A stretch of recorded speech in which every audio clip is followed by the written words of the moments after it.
नमस्कार.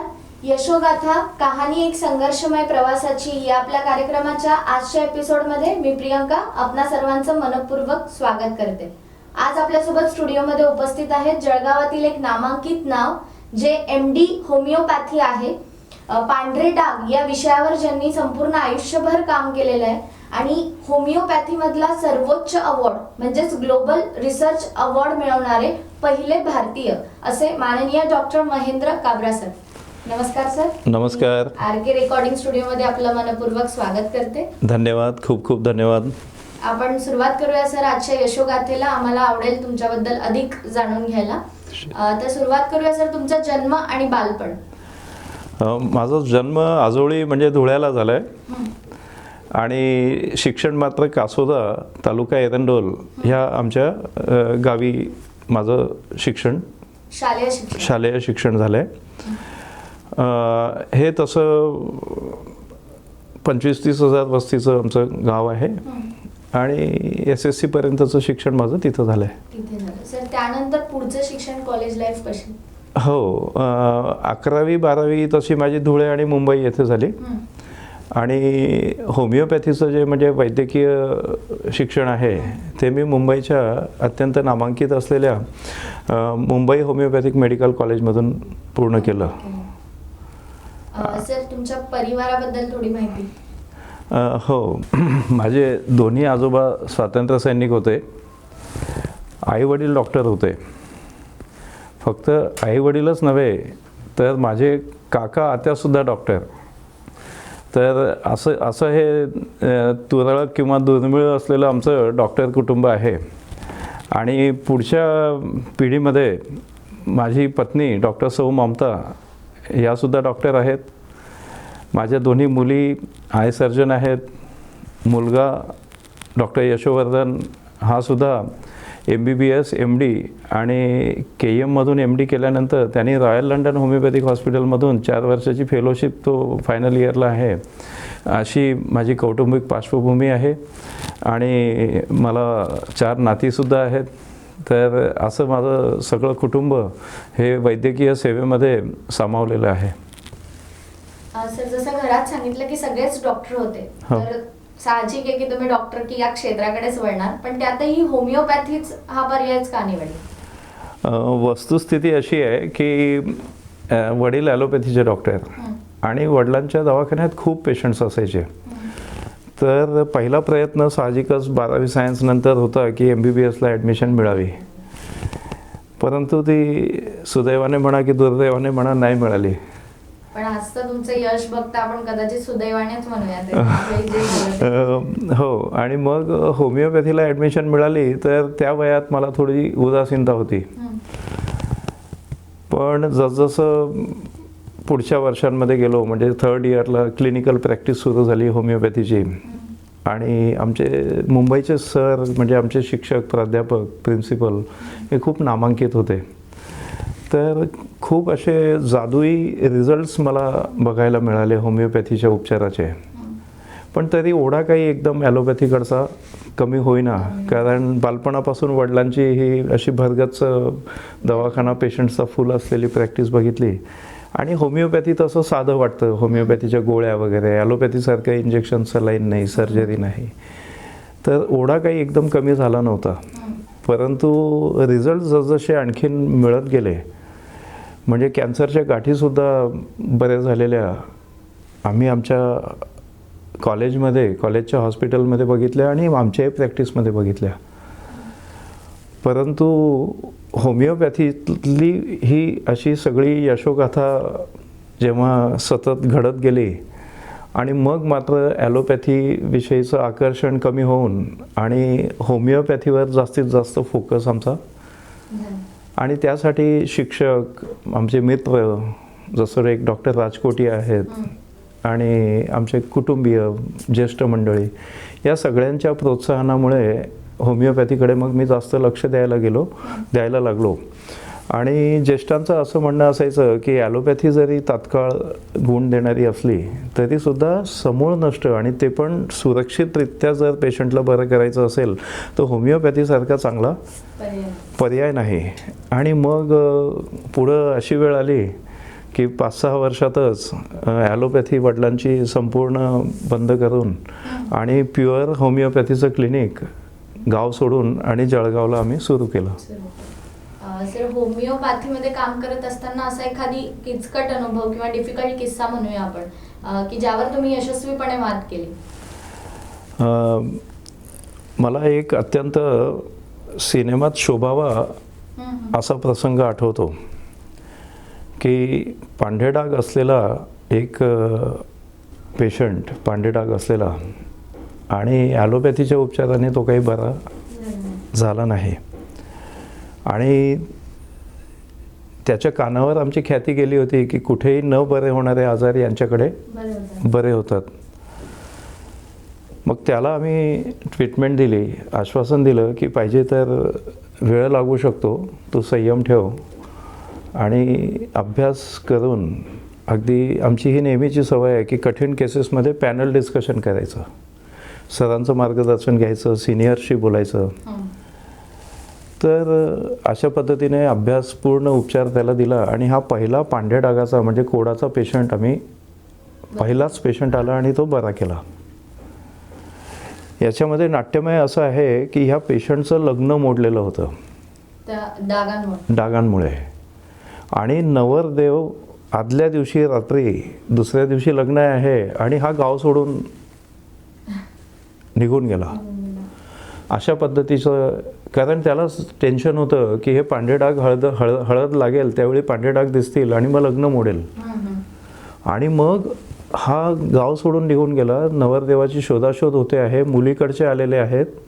मग लहान भावाशी म्हणजे ह्या आपल्या पेशंट असलेल्या नवरदेवाच्या लहान भावाशी तेव्हा लग्न लावून देण्यात आलं. आणि मग मला जाणीव झाली की पांढरे डाग ही व्याधी, म्हणजे जाणीव होतीच पण ती जास्त प्रकर्षाने झाली की याकडे लक्ष देण्याची, याकडे अटेन्शन पे करण्याची कशी गरज आहे. खूप मोठं समाधान देणारी ही घटना होती आणि नक्कीच लक्षात राहणारी होती नेहमीच. अगदी पहिलीच केस आणि ती अशी, आणि ती यशस्वी केली म्हणजे. हो, ते तर ईश्वराची कृपा म्हणायची की आपल्या प्रयत्नाला त्यांनी यश दिलं. आणि तुम्हाला हे निश्चित सांगावं लागेल की साधारणपणे म्हणजे उष्णकटिबंधामध्ये पांढऱ्या डागांचं प्रमाण जास्त आहे, शीतकटिबंधात कमी आहे, परंतु सरासरीने 1.5 ते 2% लोकांना, लोकसंख्येला पांढऱ्या डागांनी ग्रसित ते आहेत. आणि मग आपण जर जगाच्या लोकसंख्येचा विचार केला तर किमान 15 कोटी लोकांना पांढरे डाग असावेत. म्हणजे एवढा मोठा हा आजार आहे, प्रश्न आहे. सर, तुम्ही सांगितलं जसं खरंच खूप मोठा प्रश्न आहे पांढरे डाग हा. पण याचा उपचार करत असतानाच याची उपचार पद्धती कशी, म्हणजे खूप खर्चिक आहे का किंवा काय वैशिष्ट्य आहे याचं, काय वेगळेपण? आपल्या उपचाराचं वैशिष्ट्य असं आहे की आजार जरी त्वचेवर असला तरी सुद्धा त्वचेवर लावायला काहीही दिले जात नाही, तशी आवश्यकताच नाही. फक्त पोटातून घेण्याचं औषध असतं, तेही गोड गोळ्यांच्या स्वरूपामध्ये. आणि ते पोटातून घेण्याचं औषध अंतर्गत दोष दूर करतं आणि आतला दोष दूर झाला की बाह्य लक्षणं जी आहेत ती आपोआपच सगळी संपतात. म्हणजे वैशिष्ट्यामध्ये आणखीन असं सांगावं लागेल की त्वचेचा विकार हा त्वचेचा मुळात नाहीच, ते दुय्यम लक्षण आहे. आतला दोष आहे, शरीरातला दोष आहे, तो त्वचेवाटे बाहेर पडतोय. तर त्वचेवाटे बाहेर पडताना जे काही लक्षणं उमटतात त्याला लोक त्वचेचा रोग म्हणतात. आणि रोग असतो खरं म्हणजे आतमध्ये. म्हणून दोष अंतर्गत आहे, मूळ दोष अंतर्गत आहे, तर औषधही पोटातून घेण्याचं. आणि मग पांढऱ्या डागांचे जे उपचार असतात ना, जनरल उपचार, त्याच्यामध्ये बाहेरून लावण्याचं तर औषध असतं, त्याच्याने त्रास पण अनेकदा होतो. परंतु अल्ट्राव्हायोलेट लाईट्स किंवा सनलाईट घेण्याचं कंपल्शन असतं जवळपास. मग तसं आपल्या उपचारामध्ये काहीही नसतं. म्हणजे घ्यायला अत्यंत सुटसुटीत असा उपचार आहे की चालता बोलता ते औषध घ्या, थोडंसं पथ्य पाळा आणि कायमस्वरूपी पांढऱ्या डागांपासून, कायमस्वरूपी येत नाही. म्हणजे असं खरं म्हणजे बोलणं योग्य नाही आहे की परमनंट क्युअर वगैरे, परंतु सक्सेस रेट पण खूप चांगला आहे. म्हणजे दिलेल्या 1000 पेशंट किंवा 10,000 पेशंटपैकी क्वचितच कधीतरी अपयश येतं, पहिली गोष्ट. आणि दुसरी गोष्ट, आयुष्यात एकदा उपचार पूर्ण झाल्यानंतर आयुष्यात पुन्हा व्हायची शक्यता जवळपास नाहीच आहे.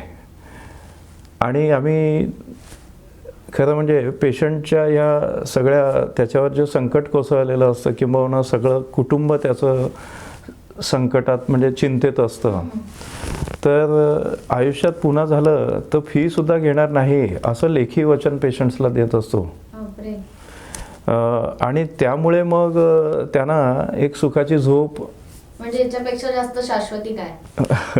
आधीच ते येताना देव म्हणजेच डॉक्टर असं मानून येतात आणि त्यात देवानेच हमी दिली की पुन्हा येणारच नाही म्हटल्यावर ते अगदी शांत झोप लागणं साहजिक आहे. अगदी त्यांना एक आश्वस्त केल्यासारखं भरीव ज्याला आपण म्हणतो की सगळे, आणि त्यामध्ये कुठले प्रश्न विचारले जाणार नाहीत. पथ्य पाळलं नाही पाळलं. जर आम्ही होमिओपॅथीमध्ये असा दावा करतो की कुठलाही आजार समूळ नष्ट होतो, तर मग पुन्हा झालं तर तसं पाहिलं तर ही आमची जबाबदारी आम्ही घ्यायला पाहिजे. जर आम्ही दावा करतो तर अशा न्यायिक पद्धतीने आपण हे वागत असतो. आणि तुम्ही परमेश्वराचा, देवाचा उल्लेख केला तर मी नेहमी असं म्हणत असतो की परमेश्वर स्वतः कधी येत नसतो, तो कुणाच्या तरी रूपाने माध्यमातून, तो प्रत्येक ठिकाणी जाऊ शकत नाही, म्हणूनच कदाचित डॉक्टर्स आई आपण जसं म्हणतो. आणि खास करून ही जी चराचर सृष्टी आहे त्या सृष्टीमध्ये मानवाची निर्मितीच खरं त्यांनी यासाठी केली आहे की जे काही घडवायचं असेल ते मानवाच्या थ्रू घडवत असतो माध्यमातून. सर, तुमच्या आयुष्यातलं तुमचं प्रेरणास्थान? खूप चांगला प्रश्न आहे की ज्या योगे मला कृतज्ञता व्यक्त करता येत आहे. की प्रेरणास्थान एक उल्लेख करणं अशक्य होईल, म्हणून मी असं म्हणेल की पूजनीय बाबा आमटे हे माझेसुद्धा प्रेरणास्थान आहेत. साने गुरुजी माझे प्रेरणास्थान आहेत. जळगावचे ऋषितुल्य डॉक्टर आणि महान समाजसेवक डॉक्टर अविनाशजी आचार्य हे सुद्धा माझे प्रेरणास्थान आहेत. आणि आई वडील, ज्येष्ठ माझे शिक्षक, ज्यांनी मला मार्गदर्शन केलं, ज्यांनी मला घडवण्यामध्ये ज्यांचा सिंहाचा वाटा आहे, अशी सगळे मला त्यांच्याविषयी मी आदर आणि त्यांचं स्मरण नेहमी ठेवत असतो, त्यांना प्रेरणास्थान मानतो. पुढचा प्रश्न मी असा विचारू इच्छिते सर की तुमच्या आयुष्यातला असा एखादी अविस्मरणीय क्षण की जो आपण कधीही विसरू शकत नाही? तसे प्रसंग अनेक आहेत, पण वेळेअभावी आपण एक प्रसंग तुम्हाला सांगू इच्छितो की 1996 साली जागतिक होमिओपॅथिक परिषदेमध्ये माझं संशोधन सादर करण्यासाठी मी पोहोचलो, धावपळ करत इटलीमध्ये. माझा पहिली विदेशवारी होती. आणि जेव्हा मी माझा प्रबंध तिथे सादर केला आणि जागतिक परिषदेच्या शेवटच्या दिवशी अवॉर्ड सिरेमनी होती, पारितोषिक वितरण जाहीर झाले, तर 3 पुरस्कार संपूर्ण 600 डॉक्टर्सपैकी दिले जायचे तेव्हा. आणि तर पहिलं पारितोषिक जे असतं त्या जागतिक परिषदेचं ते मला मिळालं. म्हणजे 600 डॉक्टर्स मधनं, आणि तेही जागतिक स्तरावरचं. आणि मुद्दा तिथंच थांबत नाही, तर त्याच्या पलीकडे ही 52वी जागतिक परिषद होती. आणि ह्या आधीच्या 51 परिषदांमध्ये आपल्या देशाचं अकाउंट ओपन झालेलं नव्हतं. तेव्हा इंग्लिश पेपरला न्यूज होती की आपल्या देशाचा मान ह्या पारितोषिकामुळे, ह्या पुरस्कारामुळे अकाउंट उघडलं आहे. आणि पुढं आणखीन न विसरणारा प्रसंग असा आहे की ह्या पुरस्कारानंतर रॉयल लंडन होमिओपॅथिक हॉस्पिटल जे आहे ते जगातलं सर्वोच्च हॉस्पिटल समजलं जातं. आणि इंग्लंडचे युवराज प्रिन्स चार्ल्स हे त्या हॉस्पिटलचे अध्यक्ष आहेत. तर त्या हॉस्पिटलकडून मला डायरेक्ट अशी विचारणा होती की तुमच्यासाठी तिथं वॅकन्सी आहे, माझ्यासाठी तिथं वॅकन्सी आहे म्हणून.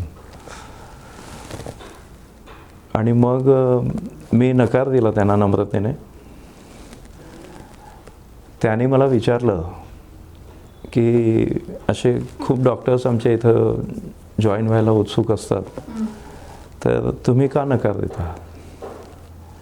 तर मी आधी त्यांना सांगितलं की माझ्या देशामध्ये खूप पेशंट्स आहेत आणि त्यांना मी कसं सोडून आणि इथं येऊ. तरी त्यांनी पुढचा प्रश्न विचारला की तुमच्या देशात तुम्ही किती कमावता? मग आपल्या देशाची मान कशी आपण उंचवायची असा प्रश्न माझ्या मनात निर्माण झाला. आणि मी सुरुवातीलाच तुम्हाला सांगितलं की माझे दोन्ही आजोबा स्वातंत्र्य सैनिक होते. तर आपल्या देशात मी जे काही कमवत होतो ते त्यांना मी सांगितलं नाही.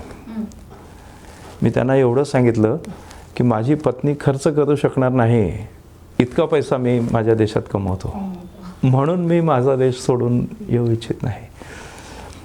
परंतु मग पुढं सांगायला हरकत नाही की मी जरी रॉयल लंडन हॉस्पिटल जॉईन केलं नाही तरी आपले ट्रीटमेंट सेंटर्स 6 तिथं सुरू केले इंग्लंडमध्ये. म्हणजे देशामध्ये तर 20 केंद्र आहेत उपचार केंद्र, परंतु इंग्लंडमध्ये 6 केंद्र सुरू करून तिथे आजपर्यंत 60 वेळा जाऊन तिथल्या इंग्लंडमधल्या पेशंट्सची ट्रीटमेंट आपण केली. असा त्या पुरस्कारानंतरचा पुढचा प्रवास. पण पुरस्काराचा प्रभाव इतका होता. आणि जसं तुम्ही सांगितलं की तुमचे दोघे आजोबा स्वातंत्र्य सैनिक होते, तर तुम्हाला बालपणी जे राष्ट्रप्रेमाचे बाळकडू मिळाले होते ते नक्कीच इथे की तुम्ही इतकं मोठं म्हणजे सगळे डॉक्टर्स तिथे उत्सुक असतात आणि तुम्ही स्वतःहून त्याला नकार दिला, तर कुठेतरी ते राष्ट्रप्रेम तिथे जागृत झालं असं म्हणायला शक्यता आहे. सर, आजची जशी सिच्युएशन आहे की कोविड, सगळेच जण अगदी म्हणजे घाबरलेल्या परिस्थितीत आहे, कोणी अतिशय बिनधास्त आहे. अशा सगळ्या परिस्थितीमध्ये तुम्ही काय जनतेला मेसेज द्याल की काय केलं पाहिजे? कोविडच्या बाबतीत बोलायचं म्हटलं तर लोकांची भीती केव्हा दूर होईल, जेव्हा आपण त्यांना ठोस असं काही सोल्युशन देऊ की कोविड होऊ नये, झाला तर आपण घरच्या घरी कसं त्यातून बरं व्हावं. हॉस्पिटलमध्ये ॲडमिट व्हावं लागलं तर साध्या हॉस्पिटलमध्ये ॲडमिट व्हावं लागेल, व्हेंटिलेटर वगैरे लागणार नाही. अशा पद्धतीची माहिती जोपर्यंत त्यांना मिळणार नाही तोपर्यंत भीती घालवा सांगून भीती जाणार नाही. आणि मग तुम्हाला सगळ्यांना माहीतच आहे की मी आजही ह्या वयात 180 किलो वजन उचलतो. जेव्हा मी 180 किलो वजन उचलतो आणि माझ्या मणक्याला त्रास होत नाही आणि मला धाप लागत नाही, तर माझी फुफ्फुसं किती स्ट्रॉंग मी ठेवली असतील. तर लोकांना माहिती द्यायची की लोकांना अनुभवसिद्ध माहिती द्यायची, हे मला इथं नमूद करावं असं वाटतं आहे. तर फुफ्फुसं कशी स्ट्रॉंग करायची यासाठी मी 4 गोष्टी सांगू इच्छितो. पहिली गोष्ट, दुधाच्या वस्तू, नॉनव्हेज हे टाळायला पाहिजे. नंबर 2, भेसळयुक्त अन्न जसं तेल वगैरे आपण आपल्या डोळ्यादेखत तेल काढून घेतलं पाहिजे. तिसरी गोष्ट, साखर वगैरे टाळायला पाहिजे. आणि चौथी गोष्ट, आपली फुफ्फुसं जी आहेत ना, ही दुर्दैवाने आपण 2 पायावर चालतो, बसतो, त्यावेळी आपल्या फुफ्फुसाची कंडिशन ही अशी उलट्या पेनसारखी असते. उलट्या पेनमधून शाई निघत नाही, आपण लिहू शकत नाही. मग आपल्याला काय करावं लागतं की पेन कलता करावा लागतो आणि त्याला थोडा झटकावा लागतो. तर जोपर्यंत आपलं तोंड खाली आणि फुफ्फुसं वर, म्हणजे आपण वाकत नाही, मग रात्री झोपताना पिलो घ्यायची नाही, बेसिनवर घसा साफ करायचा नाही, 2 गुडघ्यांमध्ये अंतर ठेवून खाली वाकून घसा साफ करायचा. ज्यांना शक्य आहे त्यांनी शीर्षासन करायचं. ज्यांना शीर्षासन शक्य नाही त्यांनी असं पोट इथे आणि कपाळ जमिनीवर हाताच्या सपोर्टने अर्ध शीर्षासन करायचं. अशा पद्धतीने वाकून वाकताना, म्हणजे वाकायच्या आधी श्वास घ्यायचा आणि वाकल्यानंतर श्वास सोडताना खोकायचं, जेणेकरून आपल्या घशातला कफ अगदी आरामदायक पद्धतीने, म्हणजे अगदी सहजपणे बाहेर निघू शकेल. तर ही माहिती आम्ही शेकडो नव्हे हजारो पेशंट्सना कोविडच्या दिली, म्हणजे कोविड सेंटरला जाऊन सुद्धा दिली जळगावातल्या. आणि ज्यांना कुणाला अति त्रास आहे त्यांनाच खरं म्हणजे ॲडमिट व्हायची गरज आहे किंवा व्हेंटिलेटरची गरज आहे. बाकी सगळ्यांनी ही काळजी घेतली तर निश्चितपणे ते घरच्या घरी बरे होऊ शकतील. शिवाय आंबट वस्तू जास्तीत जास्त खाल्ल्या पाहिजे, म्हणजे दही नव्हे, आंबट फळं जास्तीत जास्त खाल्ली पाहिजेत. आणि पाणी पुरेसं प्यायलं पाहिजे. जास्त पाणी पिणं पण धोकेदायक आहे. लघवीचा रंग पिवळा म्हणजे थोडासा लाईट येलो ठेवण्यासाठी आवश्यक असेल एवढंच पाणी प्यायलं पाहिजे. आणि शेवटचा सल्ला आहे की आठवड्यातून 3 वेळा, म्हणजे ताप असेल तेव्हा नव्हे, परंतु आठवड्यातून 3 वेळा आपल्याला मानवेल याच्यापेक्षा थोडंसं जास्त तिखट खाल्लं पाहिजे. म्हणजे नाकातून आणि डोळ्यातून जेव्हा पाणी येईल आणि डोक्याला घाम येईल तेव्हा समजायचं की आपली फुफ्फुसं आणि आपला श्वसन मार्ग ह्या तिखट म्हणजे भारतीय मसाले हे फार मोठं औषध आहे. आणि उगीच त्यांच्या बाबतीमध्ये आपल्या मनामध्ये विविध कारणांनी भीती असते.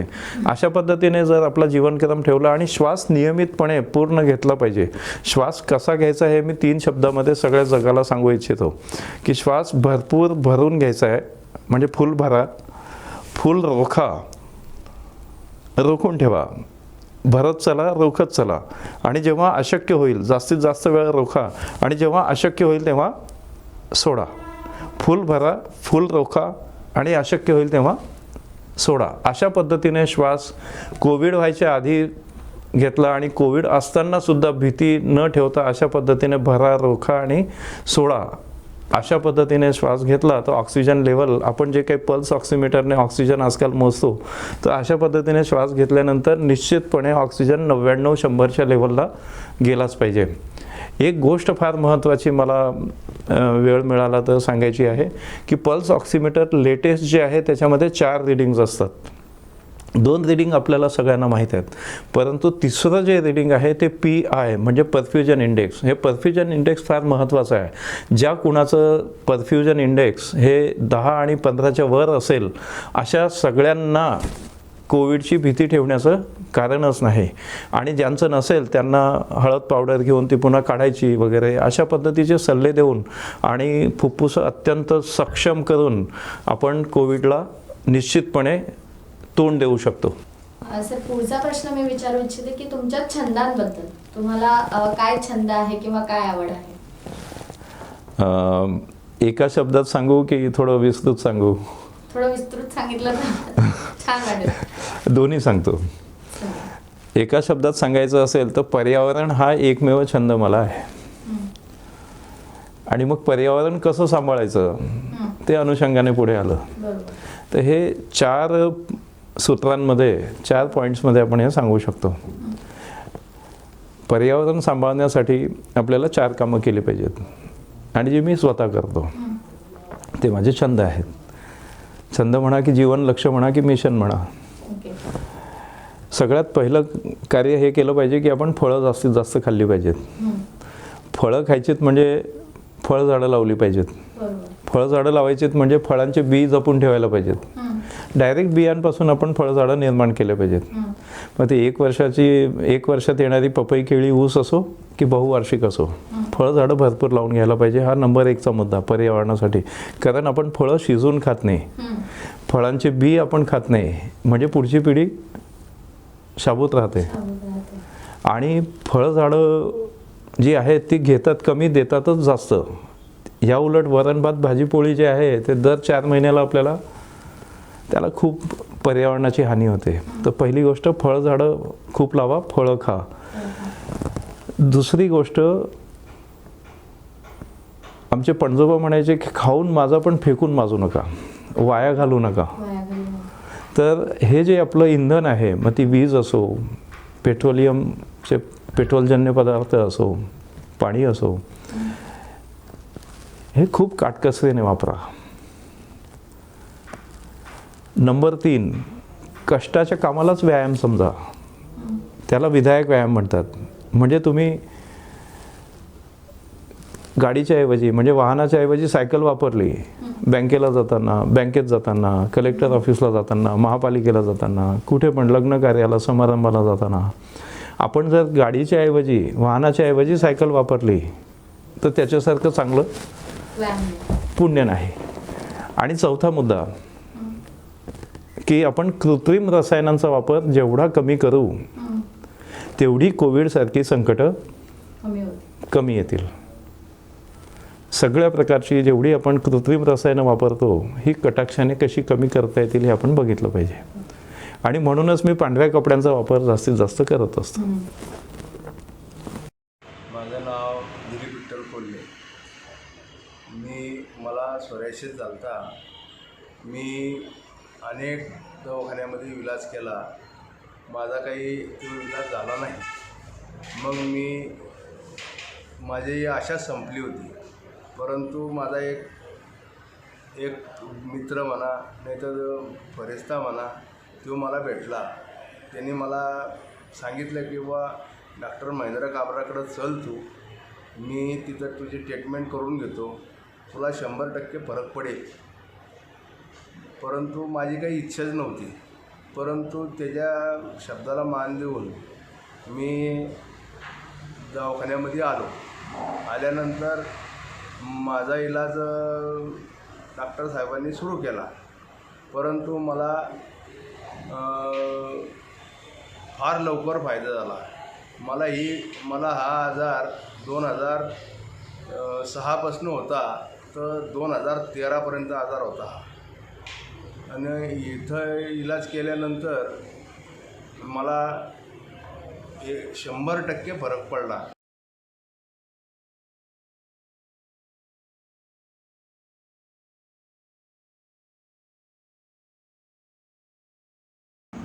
नमस्ते, मेरा नाम तनवीर वर्मा है. मेरी उम्र 32 वर्ष है. मैं पेशे से वकील हूँ और रहने वाला मुंबई का हूँ. जब मैं लगभग 8 या 9 साल का था तब मेरी पूरे शरीर के ऊपर विटिलिगो हो गया था. फेस लगभग 90% कवर हो चुका था विटिलिगो से. अलग अलग स्पॉट्स थे पूरे शरीर के फेस के ऊपर और शरीर का लगभग 60 से 70% कवर हो चुका था. मेरे पेरेंट्स ने कई तरीके का इलाज कराया. होम्योपैथिक के कई डॉक्टर्स के पास गए, एलोपैथी में ट्रीटमेंट कराया, अलग अलग तरीके की रेडिएशन थेरेपी कराई, लेकिन कुछ फ़ायदा नहीं हुआ, जिससे कारण विटिलिगो और फैल गया. हमारे एक परिचित ने हमें डॉक्टर काबरा से ट्रीटमेंट कराने के लिए कहा.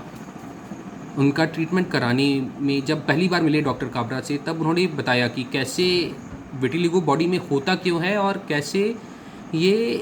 कैसे होम्योपैथी ट्रीटमेंट जो डॉक्टर काबरा दे रहे हैं उससे कैसे धीरे धीरे बॉडी की सारी गंदगी बाहर निकलेगी. तो उनका ट्रीटमेंट शुरू किया और कुछ समय में रिज़ल्ट दिखने लगे. कुछ समय यानी कम से कम 8-9 महीने लगे रिज़ल्ट दिखने में.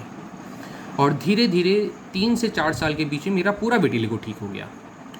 और मेरा विटिलिगो 11 साल की उम्र 11-12 साल की उम्र तक ठीक हो चुका था. अभी मैं 32 साल का हूँ, मेरा ये विटिलिगो दोबारा नहीं हुआ है. तो मैं डॉक्टर काबरा को बहुत ज़्यादा थैंकफुल हूँ क्योंकि उनकी दवाइयों के कारण मेरा विटिलिगो ठीक हो पाया. जीवन में एक स्फूर्ति, एक उमंग आई. उनका पर्यावरण के प्रति जो लगाव है, उनका जो वृक्षारोपण का जो प्रोग्राम है जो उन्होंने पूरे जलगांव और अलग अलग देश के अलग अलग हिस्सों में चला कर रखा है और जो हर साल करते हैं वो, ये भी बहुत प्रोत्साहित करता है. तो मैं डॉक्टर काबरा को बहुत ज़्यादा थँकफुल रहूँगा. आणि पुढचा प्रश्न असा विचारू इच्छिते सर की तुमचं भविष्यातलं नियोजन आणि विजन काय? खूप चांगला प्रश्न आहे प्रियंका. 2 कामं करायची आहेत. एक तर मानवाचं आरोग्य, नुसतं पांढरे डाग सोरायसिस नव्हे, आम्ही सगळ्या प्रकारचं, जसं मी म्हटलं मला स्वतःला दमा होता, सगळे जुने आजार आम्ही बरे करू शकतो. तर आम्ही एकट्यानेच नव्हे, तर अशी एक ओपन युनिव्हर्सिटी आपल्याला सुरू करायची आहे ऑनलाईन, की जेणेकरून आरोग्यप्रेमी मंडळी आणि आरोग्यसेवक आणि आरोग्यसेवा देणारे डॉक्टर्स ज्यांना ह्या सगळ्या सिद्धांतांवर विश्वास असेल त्यांना ऑनलाईन प्रशिक्षण द्यायचं, की आपण कमीत कमी औषधामध्ये जास्तीत जास्त आरोग्य कसं चांगलं ठेवू शकतो. म्हणजे सर्वांगीण आरोग्य मानवाचं हे प्रथम लक्ष आहे. आणि दुसरं तेवढंच महत्त्वाचं लक्ष आहे की आपल्या पृथ्वीचं सुद्धा आरोग्य सर्वांगीणरित्या कसं चांगलं ठेवता येईल, म्हणजे पर्यावरण कसं चांगलं ठेवता येईल. हे 2 जीवन लक्ष आमचे आहेत. नक्कीच सर, ते लवकरच पूर्ण व्हावेत. त्याचं जे ऑनलाईन तुम्ही म्हणालात, आमच्या सगळ्यांच्या सदिच्छा तुमच्यासोबत आहेत. आणि कार्यक्रमाच्या समारोपाकडे वळताना एक शेवटचा प्रश्न मी विचारू इच्छिते की आजची जी तरुण पिढी आहे, जी काहीतरी यश मिळवू इच्छिते किंवा डॉक्टर या क्षेत्रात येऊ इच्छिते किंवा इतर कोणत्याही क्षेत्रात यश संपादित करू इच्छिते, त्यांना तुम्ही काय मेसेज द्याल? मी युवा पिढीला संदेश द्यायचाच म्हटला तर माझ्या मित्रमैत्रिणींना असा सल्ला देईल की जीवनामध्ये पैसा हे सर्वस्व नाही. जेव्हा आपण पैशाच्या मागे जातो ना, म्हणजे लक्ष्मी मातेच्या मागे जातो, तर लक्ष्मी माता आणखीन पुढं जात असते असं आपल्या वेदांमध्ये म्हटलेलं आहे. आपण पाठ केली लक्ष्मीकडे आणि आपलं कार्य करत राहिलं तर देवता गुपचूप येते आणि आपल्या पाठीवर हात ठेवून आणि तथास्तूचा आशीर्वाद देते. माझ्या आईने मला असा सल्ला दिला होता की पैसे मोजू नकोस, किती पेशंट बरे केलेस ते मोज. बहुधा मी जे काही जीवनामध्ये आजपर्यंत मिळवू शकलो तर त्यामागे असं हे कळत नकळत झालेले संस्कार आणि कष्टाला बिलकुल जेवढे आपण कष्ट करू, जिममध्ये कशाला जायचं आहे, कुठे पण कष्ट करायची वेळ आली तर आपण पुढाकार घेतला पाहिजे, खूप कष्ट केले पाहिजे. मला नेहमी विचारलं जातं की तुमच्या आरोग्याचं रहस्य काय, तर मी एकच म्हणतो की मला जिथे कुठे कष्ट करायची संधी मिळते तिथे मी कष्ट करतो. 17 मजली बिल्डिंगवर जायचं असलं, म्हणजे 17व्या मजल्यावर जायचं असेल तर मी लिफ्ट न वापरता जिन्यानी धावत जात असतो, जेणेकरून आपली तब्येत छान राहील. तर कष्ट म्हणजे कष्टाला कुठलाही पर्याय नाही, पण नुसते कष्ट करून काही आपण खूप पुढे जाऊ शकणार नाही. तर आपल्या महाराष्ट्राचं दैवत असलेल्या शिवरायांना वंदन करून मी त्यांच्या जीवनाला लागू पडणारे 3 शब्द फक्त बोलू इच्छितो, जे आपल्या युवकांसाठी अत्यंत प्रेरक ठरावेत. तर आपलं जीवन हे शक्तिमय असावं, भक्तिमय असावं आणि युक्तिमय असावं. तरच आपण जय हिंद आणि जय महाराष्ट्र अधिक सबळपणे म्हणू शकू. यशोगाथेच्या आपल्या आजच्या एपिसोडमध्ये आपल्यासोबत होते माननीय डॉक्टर महेंद्र काबरा सर, ज्यांच्याशी आपण कोविड, आजची तरुण पिढी तसंच होमिओपॅथीबद्दल खूप साऱ्या गप्पा मारल्या. सर, खूप छान वाटलं तुम्ही इथे आलात. तुमच्या अमूल्य वेळेतून थोडासा वेळ आम्हाला सगळ्यांना दिला. खूप छान वाटलं तुमच्याशी गप्पा मारून. मी आपले आभार मानते की तुम्ही या ठिकाणी आलात आणि आम्हाला इतकं छान मार्गदर्शन केलं, एक सल्ला सगळ्या जनतेला तुम्ही दिलात आणि तुमच्या ज्या पुढच्या इच्छा आहेत त्या देखील लवकरात लवकर पूर्ण व्हाव्यात असं आमचं पूर्ण टीमकडनं तुम्हाला सदिच्छा देते. आजच्या एपिसोडमध्ये आपण इथेच थांबूया. पुन्हा भेटूया एका नवीन एपिसोडमध्ये एका नवीन व्यक्तिमत्वासोबत. तोवर नमस्कार.